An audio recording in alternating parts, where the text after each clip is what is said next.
Hello everyone and welcome to Bansal academy. So हम अपने cell surface receptors को cover कर रहे हैं। लास्ट लेक्चर के अंदर हम लोगों ने क्या किया था, अपने फ्रिजल रिसेप्टर्स को देखा था कि कैसा उनका स्ट्रक्चर होता है। क्या बताया था मैंने कि वो कैसे होते हैं, 7 ट्रांसमेम्ब्रेन डोमेन्स होते हैं उनके पास भी, और उनके जो सिग्नल्स उनके ऊपर आकर के बाइंड करते हैं वो है, जैसे कि आपका एक हो गया विंड सिग्नल ट्रांसडक्शन पाथवे बोला जाता है, जो with the help of patch ये फिजिकल रिसेप्टर्स चलता है आपका, और सिग्नल्स उसके अंदर आ जाते हैं। तो विंड सिग्नल, देन आपका जाता है एक विंगलेस, और उसके बाद आता है मॉम 2। तो ये कुछ सिग्नल्स हैं जो कि आपके फिजिकल रिसेप्टर्स को एक्टिवेट करते हैं ना। उसके बाद एक और चीज मैंने आप लोगों को क्या बताई थी कि 2 टाइप्स के हम पाथवेज को देखेंगे जो कि ट्रांसड्यूस होते हैं with the help of the frizzled receptors. कौन कौन से पाथवेज थे, तो एक था आपका canonical pathway, right? One was your canonical pathway and another one was the non-canonical pathway. अब ये जो non-canonical pathway था ये फर्दर 2 टाइप्स के अंदर डिवाइडेड था। एक था आपका प्लेनर सेल पोलैरिटी, और दूसरा कौन सा था, सेकेंड वॉज योर IP3 डैग, ठीक है, IP3 डैग पाथवे, ठीक है। तो अब ये तो आप लोगों को चीज याद होगी कि हमने कल इतनी चीजें जो थी वो कर ली थी। उसके बाद फिर हमने एक और चीज आपको बताई थी कि डिस्ट्रक्शन कॉम्प्लेक्स के बारे में एक चीज बताई थी, राइट? कि डिस्ट्रक्शन कॉम्प्लेक्स का समझना आपको बहुत ज्यादा जरूरी है, क्योंकि वो कैनोनिकल पाथवे के अंदर इस चीज का जिक्र होगा आगे। तो जब इसका जिक्र हो डिस्ट्रक्शन कॉम्प्लेक्स का, तो आप लोगों को वहां पे फिर कोई भी कंफ्यूजन जो है वो ना हो। तो डिस्ट्रक्शन कॉम्प्लेक्स मैंने आप लोगों को क्या बताया था कि मतलब बहुत सारी 2-4 प्रोटीन्स का टोटली कॉम्प्लेक्स होता है, जिसके अंदर आती है आपकी APC, राइट? उसके बाद एक होती है GSK3, देन एक्सिन एंड CK, ठीक है, सिजिन काइनेज 1, ठीक है। तो ये थी आपकी एडिनोमेटॉप्सिस पॉलिप्स कोलाइन, ठीक है, ये वाली। उसके बाद GSK3 में आपका जाता है, GSK3 में आ जाता है, तो GSK3 में रहता है glycogen synthase kinase 3 and then axin और फिर सिजिन काइनेज 1। तो ये कुछ प्रोटीन्स हैं और इसी कॉम्प्लेक्स को जो बोला जा रहा है डिस्ट्रक्शन कॉम्प्लेक्स। अब ये जो डिस्ट्रक्शन कॉम्प्लेक्स होता है ये क्या करता है ना, बीटा कैटेनिन को इनहिबिट करके रखता है, इसको बीटा कैटेनिन को ये इनहिबिट करके जो है ये रखता है आपका डिस्ट्रक्शन कॉम्प्लेक्स। उसके बाद इतनी चीजें हमने कल कवर कर ली थी ना। अब हम आज के लेक्चर के अंदर कैनोनिकल पाथवे को, नॉन कैनोनिकल पाथवे में आने वाले प्लेनर सेल पोलैरिटी और IP3 डैग पाथवे को जो है वो डिटेल के अंदर डिस्कस करेंगे। तो चलिए हेडिंग डाल लीजिए, कैनोनिकल पाथवे। स्टार्ट करिए लिखना, canonical pathway.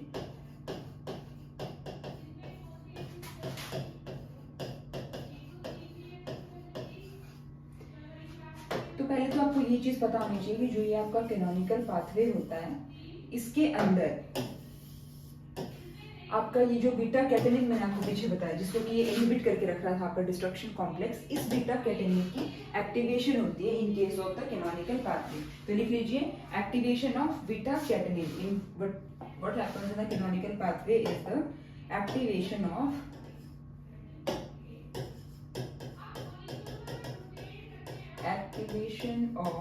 beta catenin takes place,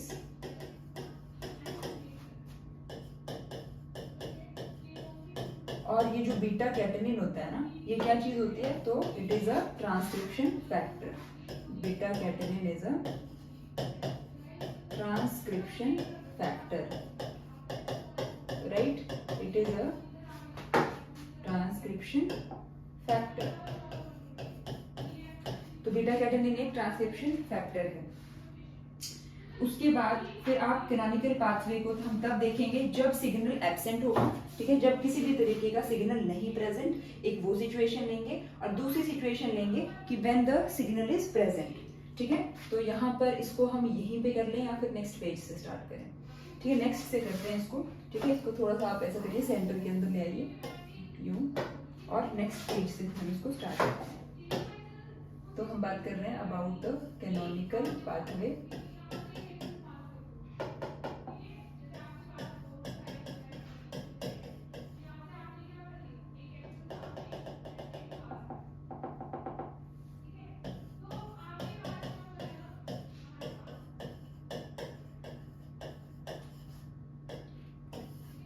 canonical pathway. और अब अपने पेज को जो है ना आप दो पोर्शंस के अंदर डिवाइड कर लीजिए, क्योंकि एक तरफ हम करेंगे जब सिग्नल जो है वो एब्सेंट होगा तब क्या होगा, और जब सिग्नल प्रेजेंट होगा उस टाइम पे कैसी सिचुएशन रहेगी। तो ठीक है, सबसे पहले हम देख लेते हैं when the signal is absent. ठीक है, इस तरीके से आपकी प्लाज्मा मेम्ब्रेन है। This is the plasma membrane.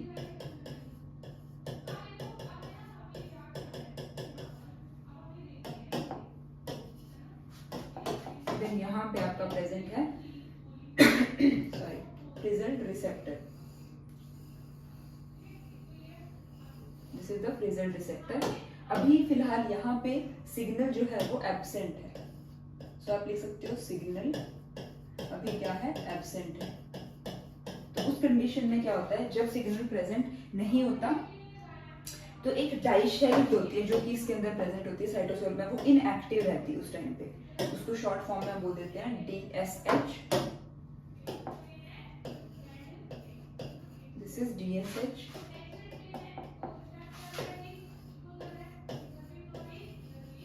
ये इस टाइम पे क्या है, इनएक्टिव।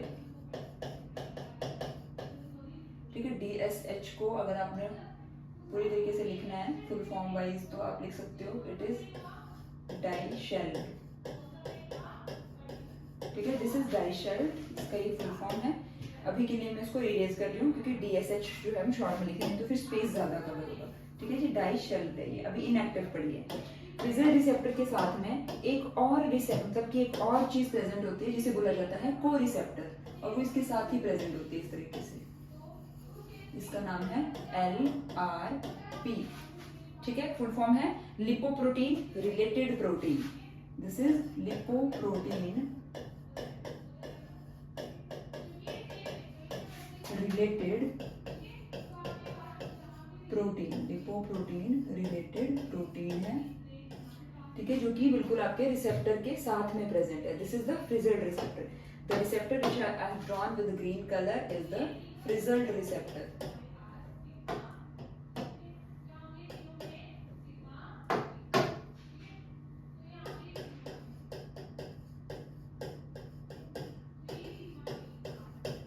फ्रिजल रिसेप्टर के साथ में आपका दूसरा एक और को रिसेप्टर प्रेजेंट है जिसे क्या बोला जाता है, जिसे बोला जाता है LRP। And this LRP is a को रिसेप्टर। आप लिख सकते हो यहाँ पे इसके साथ में ही कि दिस इज अ को रिसेप्टर। ठीक है, को रिसेप्टर है। अब यहाँ पर इस टाइम की सिचुएशन क्या है कि सिग्नल जो है अभी इस टाइम पे वो एब्सेंट है। तो जब सिग्नल एब्सेंट है तो उस टाइम पे आपकी जो डाइशेल्ट है वो भी कैसी है, इनएक्टिव है। ठीक है, डाइशेल्ट इनएक्टिव है। तो उस सिचुएशन में फिर क्या होगा कि जो आपका डिस्ट्रक्शन कॉम्प्लेक्स होगा, जिसकी हमने लास्ट लेक्चर के अंदर बात करी थी बिल्कुल डिटेल में। ठीक है, आपका जो डिस्ट्रक्शन कॉम्प्लेक्स होगा यानी कि axin, then adenomatous coli APC, glycogen synthase kinase 3, this is GSK3, and casein kinase 1, this is CK1, this is a destruction complex। तो इस टाइम पे ये डिस्ट्रक्शन कॉम्प्लेक्स क्या कर रहा होगा, जो बीटा कैटेनिन आपकी प्रेजेंट होगी साइटोप्लाज्म के अंदर।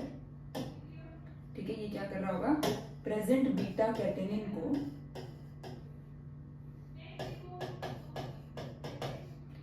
ये कर रहा होगा फॉस्फोराइलेट।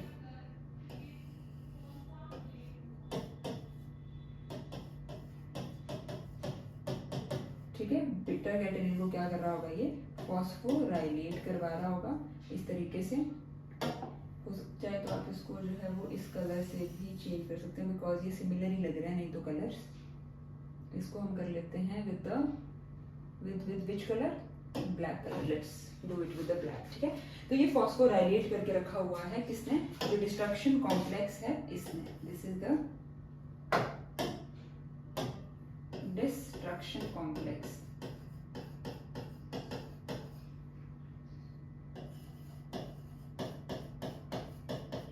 इस तरीके से इसने क्या करके रखा है, इसको फॉस्फोराइलेट करके रखा हुआ है बीटा कैटेनिन को। तो जब एक बार बीटा कैटेनिन फॉस्फोराइलेट हो गया तो इसकी क्या होगी, यूबीक्यूटिनेशन हो जाएगी, ठीक है, इसकी क्या हो जाएगी, यूबीक्यूटिनेशन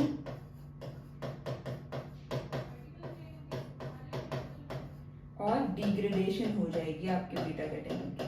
beta catenin is degraded, so beta catenin is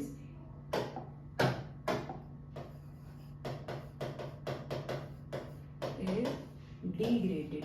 और अगर ये डिग्रेड हो गया है तो यू नो कि एक बार अगर ये डिग्रेड हो गया है तो ये न्यूक्लियस के अंदर फिर नहीं जा पाएगा, क्योंकि डिग्रेडेड प्रोटीन थोड़ी ना न्यूक्लियस के अंदर जाती है ना, तो ये न्यूक्लियस के अंदर फिर माइग्रेट जो है वो नहीं कर पाएगा। यहाँ पे आप लिख सकते हो इस तरीके से, अगर ये डिग्रेड हो गया है तो क्या होगा कि अगर आपका दिस इज योर न्यूक्लियस, ठीक है,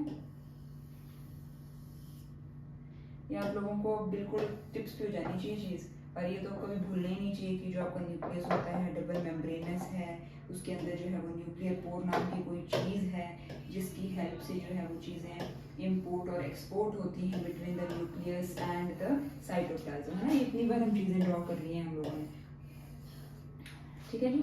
हम कई बार रियलाइज नहीं करते हैं, बट क्या आप सोचते होंगे कि क्या मैडम बार बार ये सेम चीज ड्रॉ करती रहती है, इसको सिंपली एक लाइन की फॉर्म में भी तो ड्रॉ कर सकती है। पर देखिए, इसको बार बार ड्रॉ करने का जो मेरा रीजन है वो यही है कि आप लोगों के दिमाग में चीजें छप जाएं, कभी भी गलती से भी इस चीज को आप ना भूलें, क्योंकि कई बार आपको पता नहीं होता, क्वेश्चन जो है ना उससे भी डायरेक्ट बन जाता है, और वैसे भी जो चीज हमने जैसे ड्रॉ करी होगी वो चीज ज्यादा याद रहती है। कई बार तो ऐसे भी हो जाता है कि हम लोगों को ये पाथवेज वगैरह कुछ ध्यान नहीं रहते, बट हमने क्योंकि इतने कलरफुल तरीके से ये बनाए होते हैं तो ये पिक्चर हमारे दिमाग में रह जाती है, और उस टाइम भी जब क्वेश्चन आता है तो हमें उस टाइम ये नहीं याद आ रहा होता कि अच्छा क्या था, हमें डायरेक्ट वो पिक्चर हमारी माइंड में घूम रही होती है, इसलिए आपको इतने कलरफुल डायग्राम्स के साथ में चीजें जो है वो करवाई जाती है, राइट। अब देखिए, दिस इज योर न्यूक्लियस। अब न्यूक्लियस के अंदर जो है आपको पता है ये डीएनए होगा, है ना, this is the DNA. DNA के ऊपर जो है TCF3 नाम का एक कोई जो फैक्टर है वो प्रेजेंट रहता है, दिस इज TCF3। यहाँ पर जो है वो बाइंड फॉर्म में रहता है आपके डीएनए के ऊपर, दिस इज द डीएनए, ठीक है। TCF3 जो है वो बाइंड फॉर्म में रहता है। अब क्योंकि यहाँ पर आपके बीटा कैटेनिन की डिग्रेडेशन हो गई है, तो अब ये जो है वो अंदर तो माइग्रेट करेगा नहीं, क्योंकि डिग्रेड हो गया है। तो इस सिचुएशन में फिर क्या होता है कि आपको ये जो TCF3 है ये अकेले ही रह जाता है, इसके साथ आकर कुछ चीज बाइंड नहीं करती, और किसी भी चीज का एक्सप्रेशन जो है ये नहीं होता। तो आप यहाँ लिख सकते हो नो, यहाँ पे नो एक्सप्रेशन,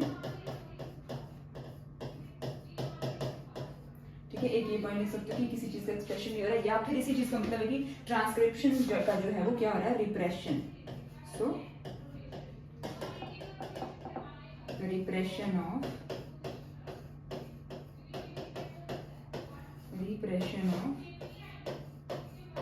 ट्रांसक्रिप्शन, ठीक है। ट्रांसक्रिप्शन का क्या हो रहा है, रिप्रेशन हो रहा है। तो ये हो गया आपका कौन सी सिचुएशन, जिस टाइम पे आपको जो सिग्नल है वो एब्सेंट है, उस केस में कैनोनिकल पाथवे किस तरीके का होता है, तो वो चीज हमने अभी यहाँ पर जो है वो कवर कर लिया, ठीक है। एक चीज क्लियर होगी। अब हम दूसरी चीज देखेंगे कि जब देखो अभी यहाँ पे सिग्नल क्या था, एब्सेंट था। अब हम देखेंगे कि जब सिग्नल प्रेजेंट होगा उस तरफ तब कैसी सिचुएशन आएंगी। तो एक बार इस तरफ आ जाइए फिर, what happens when the signal is present. So again आप इसी तरीके से ड्रॉ करेंगे यहाँ पर। ये मैं आपको भी इसको ना, जब ये दोनों आपके पाथवेज हो जाएंगे, मतलब कि जब सिग्नल एब्सेंट और सिग्नल जब प्रेजेंट भी मैं पूरा ड्रॉ कर लूंगी, तो उसको मैं एक बार आपको पूरा एक ही स्लाइड पे दिखा दूंगी पूरा अच्छे तरीके से। भी थोड़ा बड़ा बड़ा दिख रहा होगा ना, ठीक है। तो ये पहले समझ लो, उसके बाद फिर दोबारा मैं इसको आपको एक बार जो है वो समराइज करवा दूंगी चीज को, ठीक है। सो this is your plasma membrane. अब इस सिचुएशन में क्या हो रखा है यहाँ पर कि आपका जो सिग्नल है वो प्रेजेंट है। सो this is again the frizzled receptor, this is the frizzled receptor. अब इस सिचुएशन में क्या हो रहा है कि आपका जो सिग्नल है वो यहाँ पर प्रेजेंट है। आप लिख सकते हो this is the WNT signal, ठीक है। अब यहाँ पे सिग्नल प्रेजेंट है। अगेन यहाँ पे आपके क्या प्रेजेंट है साथ में, तो LRP लिपोप्रोटीन रिलेटेड प्रोटीन जो है वो प्रेजेंट है। This is the coreceptor, so this is the LRP present है। जब यहाँ पर आकर के सिग्नल बाइंड करेगा, ठीक ठीक है। जब यहाँ पे सिग्नल आकर के बाइंड करेगा आपके फ्रेजल रिसेप्टर के साथ में, तो यहाँ पे जो मैंने बताया था ना कि जो डाई शेल्ड है जो कि इनएक्टिव फॉर्म में पड़ी हुई थी, ठीक है, तो वो क्या हो जाएगी यहाँ पे एक्टिव और आकर के रिसेप्टर के साथ में इंटरेक्शन करेगी, ठीक है। DSH आकर के जो है वो इंटरेक्ट करना स्टार्ट कर देगी विद योर फ्रिजल्ड रिसेप्टर, ठीक है। और क्यों ये इसके साथ में बाइंड कर पा रही है, बिकॉज ये एक्टिव हो चुकी है अभी, ठीक है। सिग्नल आया, डाइशेल्ड आकर के मतलब रिसेप्टर जो है उसको एक्टिवेट किया, तो फिर इसने क्या किया, डाइशेल्ड को अपने साथ अटैच करवा करके डाइशेल्ड को भी एक्टिवेट कर दिया। अब ये जो LRP है इसका क्या होगा, फॉस्फोराइलेशन हो जाएगा।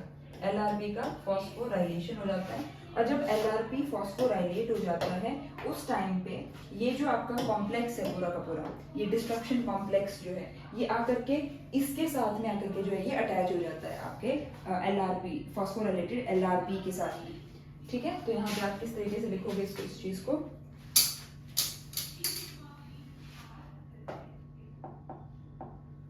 इसको एक काम करते हैं, थोड़ा सा बड़ा कर लेते हैं आपके LRP को। Let us increase it a bit in length. हमने इसको ऐसे कर दिया। अब हमने क्या देखा कि अभी फॉस्फोराइलेट हो चुका है, तो अब फॉस्फोराइलेटेड LRP के साथ में आकर के बाइंड करना स्टार्ट कर देगा आपका डिस्ट्रक्शन कॉम्प्लेक्स। तो यहाँ पे इस तरीके से हम यहाँ लिख देते हैं, this is axin, right, then casein kinase 1, then GSK3 और APC एडेनोमेटोप्सिस कोलाई। तो ये हो गया आपका डिस्ट्रक्शन कॉम्प्लेक्स। ये आकर के आपके फॉस्फोराइलेटेड LRP के साथ में बाइंडिंग शो करना स्टार्ट कर देता है। डिस्ट्रक्शन कॉम्प्लेक्स की बात हो रही है, ठीक है। अब जब ये बाइंडिंग शो करना स्टार्ट कर देते हैं तो उस टाइम पे डिस्ट्रक्शन कॉम्प्लेक्स कैसा हो जाता है, इनएक्टिव। तो आप यहाँ लिख सकते हो कि destruction complex at this time destruction complex is inactive after binding to the phosphorylated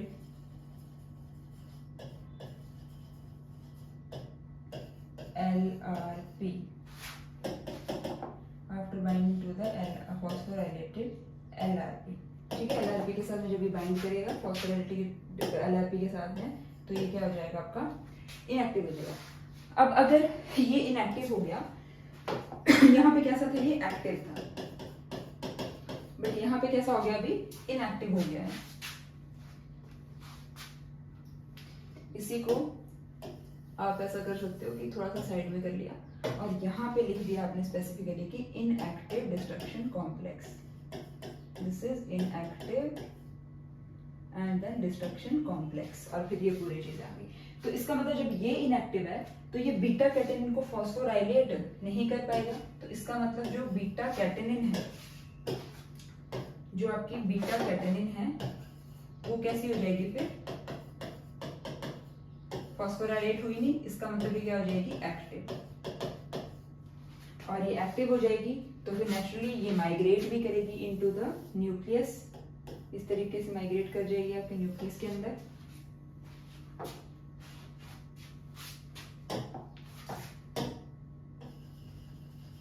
this is nuclear pore, nuclear pore के थ्रू जो है ये माइग्रेट कर जाएगी इनटू द न्यूक्लियस। न्यूक्लियस के ऊपर कौन सा फैक्टर बाइंड था, तो हमने यहाँ पे देखा था, अगर आप लोगों को याद हो तो TCF3, right, TCF3 already present होगा।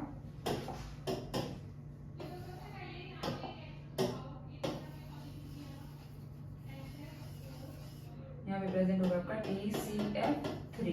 अब TCF3 को आकर के बीटा कैटेनिन जो है ये बाइंड कर जाएगी, ठीक है।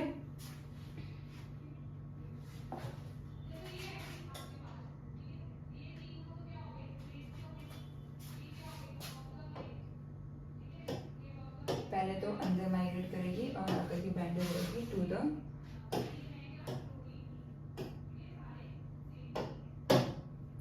से beta catenin.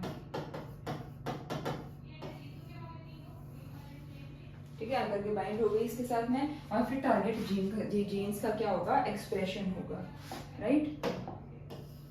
Then it will lead to the expression of target genes.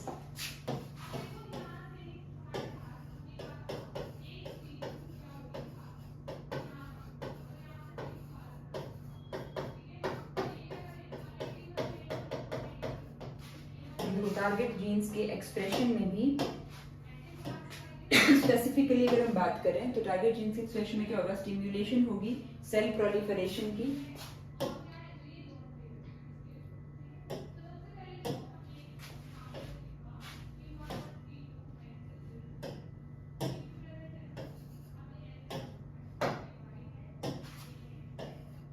हम लिख सकते हैं stimulation of cell proliferation,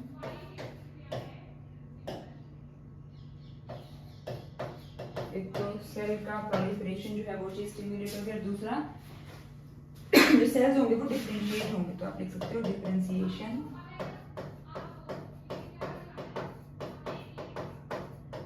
in sales, sales क्या होंगे, डिफरेंशिएट होंगे। तो ये हो गया आपका पूरा का पूरा कैनोनिकल पाथवे। कैनोनिकल पाथवे हमने डिस्कस कर लिया है, ठीक है, जब सिग्नल प्रेजेंट है उस टाइम पे, अब जब सिग्नल एब्सेंट है उस टाइम पे। अब देखो इसको एक ही पेज में ले आते हैं और फिर देखो किस तरीके का आपको दिखाई देगा ये पाथवे।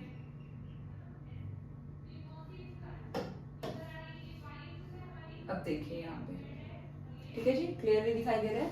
कैनोनिकल पाथवे है जब सिग्नल एब्सेंट है उस टाइम पे क्या सिचुएशंस हैं, उसके बाद जब सिग्नल आ गया तो क्या सिचुएशन है। बस आप लोगों ने ये चीज ध्यान रखनी कि जब तक सिग्नल एब्सेंट होगा तो यहाँ पे डीएसएच इनएक्टिव होगा, ठीक है, एलआरपी भी कुछ इस टाइम पे कोई फॉस्फोराइलेशन की कुछ नहीं हुई होगी, और आपका जो ये डिस्ट्रक्शन कॉम्प्लेक्स है ये एक्टिव होगा, ये बीटा कैटेनिन को क्या कर रहा होगा, फॉस्फोराइलेट करके इनएक्टिव कर रहा होगा, ठीक है, फॉस्फोराइलेट कर रहा होगा, उसके उसकी यूबिक्विटिनेशन हो रही है, बीटा कैटेनिन जो है वो डिग्रेड हो रहा होगा। अगर बीटा कैटेनिन डिग्रेडेड है तो ये अंदर नहीं आ पाएगा और डिप्रेशन होगी ट्रांसक्रिप्शन की, TCF3 जो है ये अकेला रह जाएगा।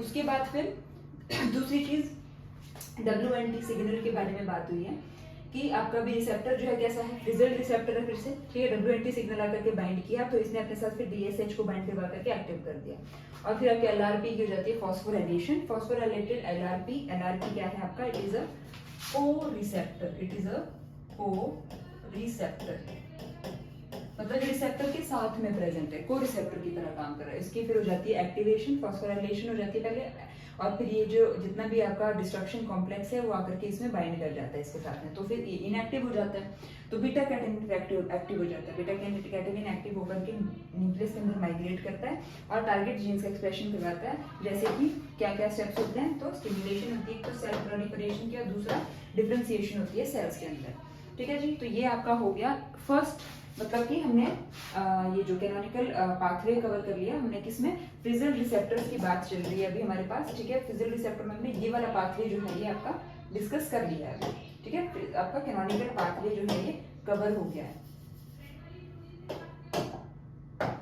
ठीक है, कैनोनिकल पाथवे जो है it is covered. Now we will come on to the non canonical pathway. Non canonical pathway में पहले अब हम कौन सा करेंगे, प्लेनर सेल पोलैरिटी को देखेंगे कि क्या होता है इसके अंदर, प्लेनर सेल पोलैरिटी पाथवे के अंदर, ठीक है। तो देखो प्लेनर सेल पोलैरिटी पाथवे को डिस्कस करते हैं, उससे पहले ऊपर डाल लीजिए नॉन कैनोनिकल पाथवे। देखो हमने कर लिया आपका फर्स्ट टाइप का pathway, this was canonical pathway. Now we will talk about the non canonical pathway.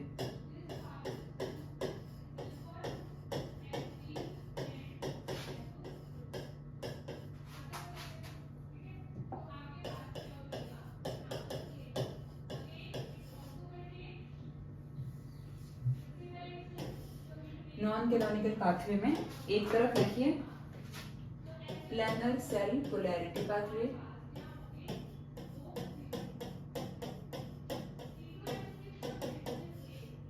ठीक है, प्लानर सेल पोलैरिटी को देख लेते हैं पहले, उसके बाद फिर IP3 डैग पाथवे को भी देख लेंगे। ठीक है, तो देखो प्लानर सेल पोलैरिटी पाथवे के अंदर सबसे पहले again you draw a plasma membrane like this. ठीक है, सो दिस इज द क्या है, ये प्लाज्मा मेम्ब्रेन है, प्लाज्मा मेम्ब्रेन है, इसके ऊपर प्रेजेंट है अगेन कौन, frizzle receptors. This is the frizzle receptors यहाँ पर प्रेजेंट हैं। हम अभी एज्यूम क्या कर रहे हैं कि this is a frizzled receptor, और हम ये मान करके चल रहे हैं कि हमारे पास सिग्नल जो है वो आ चुका है सराउंडिंग में, और ये रिसेप्टर के साथ में बाइंड हो चुका है। तो अगर ऐसी सिचुएशन होगी तो क्या होगा कि साइटोप्लाज्म से डाई शेल्ड यानी कि DSH आकर के इसके साथ में ऑलरेडी बाइंड करना शुरू हो जाएगा रिसेप्टर के साथ में। और जब एक बार डाई शेल्ड इसके साथ आकर के बाइंड कर गया तो ये किसको एक्टिवेट करेगा, फिर डैम DAM डैम 1 को, उसके बाद डैम 1 से एक्टिवेशन होगी रोक की, रोक के बाद एक्टिवेशन होगी रॉक की। ठीक है, इसके बाद एक्टिवेशन किसकी हो जाएगी, तो रॉक की। ये चीजें होगी। ठीक है, डाई शेल्ड एक्टिवेट हुआ और फिर डैम 1 रो और फिर रॉक। दूसरी तरफ क्या चलेगा, रैक, और दूसरी तरफ एक्टिवेट करेगा रैक को, दूसरी तरफ एक्टिवेशन होगी देखिए रैक की। ठीक है, RAC। ठीक है, रैक की एक्टिवेशन होगी, और अगेन एक और जो कि एक्टिवेट करेगा फर्दर JNK को। ठीक है, और ये दोनों रॉक और ये जो JNK है ये दोनों किस में हेल्प करेंगे, फिर सेल के सर्वाइवल में। ठीक है, both of these will contribute in the cell survival, both of these will contribute in the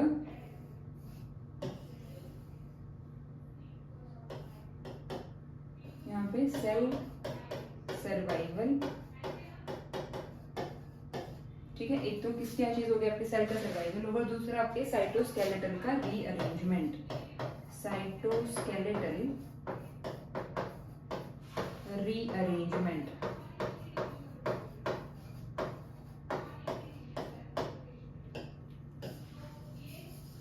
तो ये चीजें होंगी इस तरीके से। ये आपका हो गया प्लानर सेल पोलैरिटी पाथवे।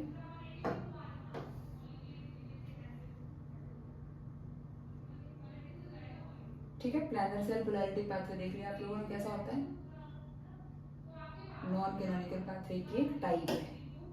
ठीक है, इसमें ज्यादा कुछ टफ है नहीं इसके अंदर, इजी है, काफी इजी है ये। ठीक है, planner cell polarity pathway.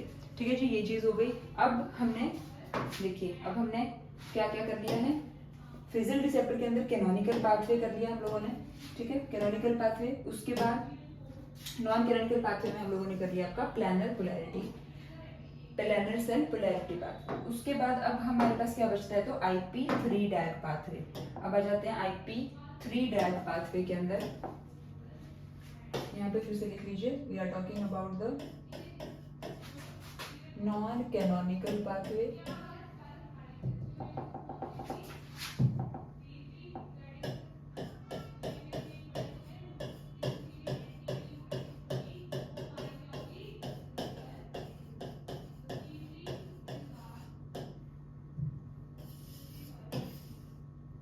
Canonical pathway में अब टाइप कौन सी आ रही है हमारी, second type, that is IP3 DAG pathway. ठीक है, this is the IP3 DAG pathway. अब देखो IP3 डैग पाथवे को करने के लिए फिर से आप बना लेंगे प्लाज्मा मेम्ब्रेन लाइक दिस। ठीक है, अब क्या हम देख रहे हैं कि हमारे पास रिसेप्टर है, अगेन फ्रिजल रिसेप्टर है। फ्रिजल रिसेप्टर है प्रेजेंट, इस तरीके से पाथवे देख रहे हैं हम IP3 डैग पाथवे। हम अगेन यही चीजें ज्यूम करके चल रहे हैं कि यहाँ पर सिग्नल आकर के बाइंड हो चुका है आपका। ठीक है, सिग्नल का नाम है WNT, या करके यहाँ पे ऑलरेडी बाइंड हो चुका है सिग्नल अभी के लिए। तो जब ये बाइंड हो चुका है तो उस टाइम पे नेचुरली फिर आकर के यहाँ पे डाई शेल्ड, पहले तो उसको नाम लिख लो, this is a frizzled receptor.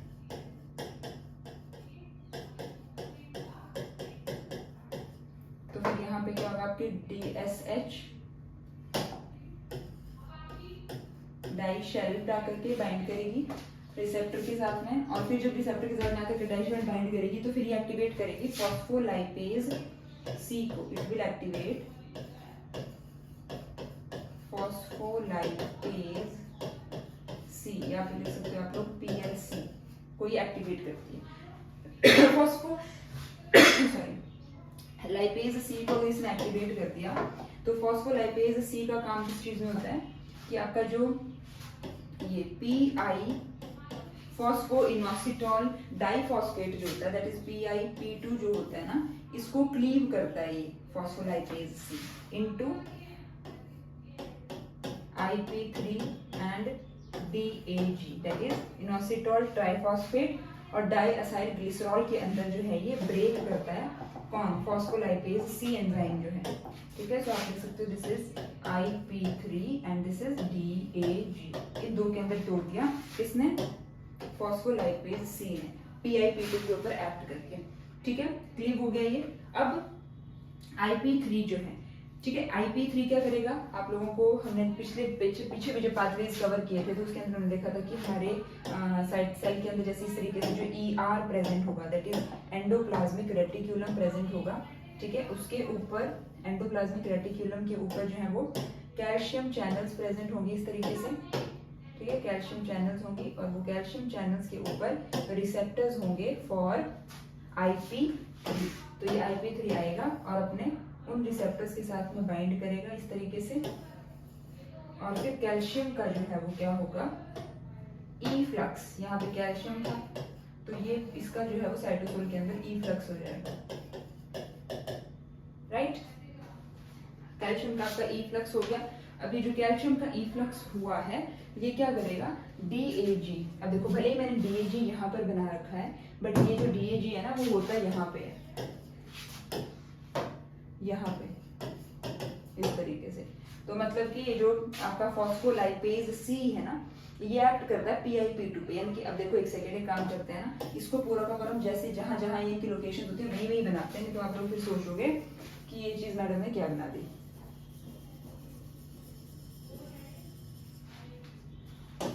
तो देखो यहाँ पे आपका होता है PIP2, ठीक है, इसके ऊपर आकर के एक्ट करता है फॉस्फोलाइपेज सी और इसे तोड़ देता है एक तो DAG के अंदर और दूसरा तोड़ देता है इनटू IP3 के अंदर। अब जब IP3 के अंदर तोड़ा है तो यहाँ पे जो आपका ER होता है, ठीक है, यहाँ पे ER के ऊपर आपकी कैल्शियम की इस तरीके से चैनल्स प्रेजेंट होती हैं। ठीक है, अब यहाँ पर आकर के PLC जो है IP3 जो है आकर के यहाँ पे जो बाइंड करता है तो कैल्शियम की चैनल्स जो है ये ओपन हो जाती हैं और कैल्शियम का जो है वो रिलीज देखने को मिलता है इनटू द साइटोसोल। अब कैल्शियम का रिलीज हो गया साइटोसोल में तो ये कैल्शियम क्या करेगा, यहाँ पे ये जो DAG है ना इसके ऊपर भी एक्ट कर पाता है। ठीक है, इसके ऊपर भी एक्ट करेगा ये,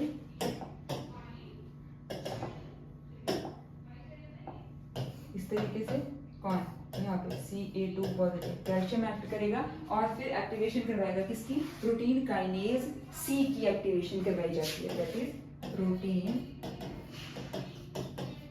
काइनेज सी का एक्टिवेशन होता है और उसके बाद फिर आगे की प्रोसेसेस चलती रहती हैं। ठीक है, प्रोटीन काइनेज सी का एक्टिवेशन हो गया और पीछे जो है ये कैल्शियम जो है इसके काफी सारे रोल्स हैं, है ना, कैल्शियम के काफी सारे रोल्स हैं जो कि हमने अपने RT के पाथवे जब हम कर रहे थे तब भी किए थे, जब हम GPCR डिस्कस कर रहे थे तब भी हमने कैल्शियम के रोल्स जो है हम डिस्कस करे थे। थोड़ी अगर रिकैप करें तो क्या क्या था, अब एक्टिवेशन करवाता है ये किसकी, एक तो अपने से रिलेटेड काइनेजेस की एक्ट करता है, DAG के साथ में मिलकर के फॉस्फो प्रोटीन काइनेज सी की एक्टिवेशन करवाता है, उसके बाद कॉर्टिकल ग्रैन्यूल्स के एक्सोसाइटोसिस करवा देता है, राइट। देन उसके बाद ये एक्टिवेट करवाता है कैल्शियम डिपेंडेंट प्रोटीन्स के ऊपर को, जैसे कि कैलमोडिलिन, कैलनेक्सिन, कैलरेटिक्यूलिन। तो ऐसे कुछ फंक्शंस हैं जो कि कैल्शियम परफॉर्म करता है after being released into the cytosol. ठीक है, तो ये हो गया आपके नॉन कैनोनिकल पाथवे का सेकेंड टाइप का pathway, that is IP3 DAG pathway.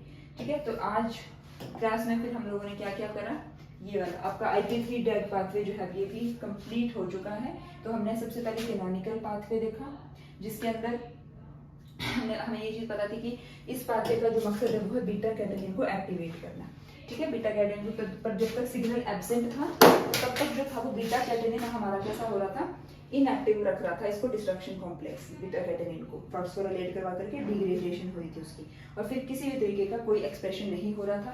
Then उसके बाद फिर हमने देखा कि जब सिग्नल आ जाता है तो डाइशैल्ड एक्टिवेट हो जाता है, इसका जो एलआरपी है वो भी फॉस्फोराइलेट हो जाता है और डिस्ट्रक्शन कॉम्प्लेक्स आकर के इसके साथ बाइंड होकर इनएक्टिव हो जाता है।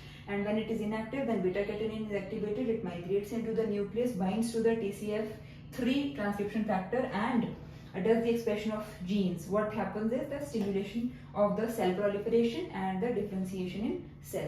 Then after that, we discussed about the non-canonical pathway. In the non-canonical pathway, the first pathway which we discussed was the planar cell polarity. Right? इसके अंदर क्या हो रहा था? Again, physical receptors were there. We are assuming that the signal is already present and the Diesheld is activated. Diesheld is further activating the proteins, or you can say factors, that is DAM1, which is further activating Rho, then ROC. On the other hand side, it is activating RAC and JNK. Both ROC and JNK together does the cell survival or cytoskeletal rearrangement. Then we are coming to the IP3 DAG pathway. What happens? We have discussed about this IP3 DAG pathway in your GPCR receptor, that is G protein coupled receptors, and your receptor tyrosine kinase as well. And now the third time we are discussing it is in the Frizzled receptors, and Frizzled receptors may be, to be very specific, in the non-canonical pathway. So what happening is that the signal is binding to the receptor. Again, the Diesheld is getting activated, which is further activating the phospholipase C. Phospholipase C is breaking phosphoinositol diphosphate into diacylglycerol and inositol triphosphate. The receptors of this inositol triphosphate are present on the endoplasmic reticulum ki calcium channels. When it is binding to the receptors of IP3 which are present on the calcium channels, so it is leading to what? The expulsion of the calcium from the ER into the cytosol, right? And when the calcium is exclude, you can say when it is released from the endoplasmic reticulum into the cytosol, then it is helping the DAG to activate the protein kinase C, right? So this is all about your Frizzled receptors. Now next lecture के साथ we will start with the new types of the receptors. Till then, you revise these lectures and have a nice day. Thank you.